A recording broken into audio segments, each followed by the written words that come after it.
हम लोगों ने। आपने क्या बिगाड़ा मेरा, मैंने क्या बिगाड़ा आपका? सबने तो शिव की बात की, सबने तो साहब के बताए हुए रास्ते पे चलने का संकल्प लिया। और इससे तो कहते हैं ज्ञान की धाराओं का जब संगम होगा, ज्ञान की धारा किसी के भी हृदय से फूटे, आपके हृदय से, साहब के, मेरे, उनके, इनके, ज्ञान की धारा जो विशुद्ध प्रेम की है, ईश्वर की है, उसका मिलन जब होगा तो वो तो उसमें तो मिलन होता है, उसमें संघर्ष नहीं होता। संघर्ष तो नफरत में होता है, प्रेम में संघर्ष कैसे हो सकता है? यानी हमने कहीं ना कहीं भूल की है, हमसे कहीं ना कहीं कुछ गलती हुई है। थोड़ा अकेले अपने साथ बैठिए।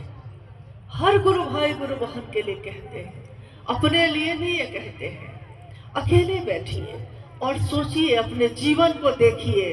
जिस तरह उस दिन आरा के शमशान में बैठकर, गांगी शमशान में बैठकर हमारे साहब श्री ने अपने जीवन के पिछले 14 वर्ष को देखा था, और उन्होंने देखा कि हासिल कुछ भी नहीं है, हाथ खाली के खाली है, और उन्होंने अंतिम शरण ली थी शिव की। हम आप जिसने भी, लैला के इश्क में मैं हूँ, एक लैला के प्रेम में मैं हूँ, तो मुझको इस सड़क पे, इस आसमान में, इस पेड़ में, इस पेड़ की पत्ती पत्ती में वो लैला ही दिखाई देती है और कुछ भी नहीं। हुजूर, आप तो खुदा की इबादत में थे, आपको मैं कैसे दिखा? हमारी आपकी आज हालत ऐसी ही है।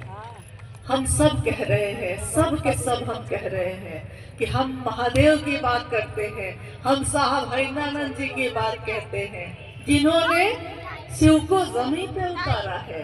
कितनी बड़ी बात, इतनी बड़ी बात कहने वाले लोग, इतनी बड़ी बात सुनने वाले लोग, उनको हर चीज दिखाई दे रही है, सिर्फ वो महादेव दिखाई नहीं देता, सिर्फ साहब हरिनानंद जी का वो दर्द, वो पीड़ा दिखाई नहीं देती।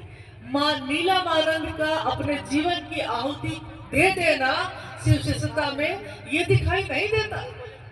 ये दिखाई देता है कि कौन क्या करता है, जिसने कभी जाना ही नहीं। दुनिया किसी से खुश हुई है? दुनिया तो ईश्वर से खुश नहीं हुई। दुनिया में कितने लोग हैं जिसने पैदा किया, माँ बाप से दुखी, बाप अपने बेटे से दुखी, भाई अपने भाई से दुखी।